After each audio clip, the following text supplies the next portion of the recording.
My mixed berry ice cream is bursting with flavor, and it doesn't contain added sugar. Let me show you how easy it is to make it. Here I have 300 grams of thawed mixed berries. I'm pureeing them with an immersion blender.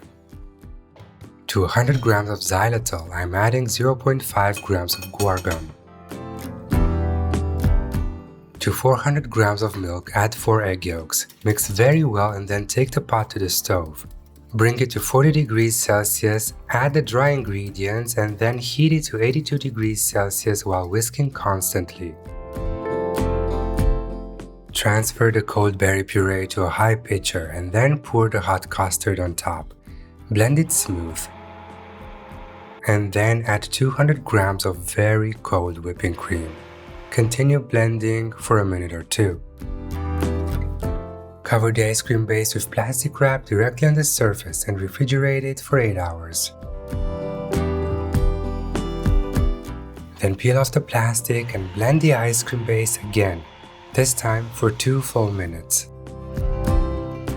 Churn the mixed berry ice cream in your ice cream machine following the manufacturer's instructions, then transfer it to a frozen casserole.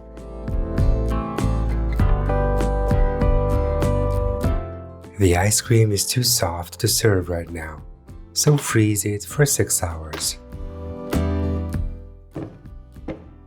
Before you scoop it out, let it sit at room temperature for 10 minutes. It scoops out so easily, and it tastes amazing. I like to serve it with some frozen berries, but that's entirely optional. Let me know in the comments below how it turns out for you. See you next time, dessert lovers!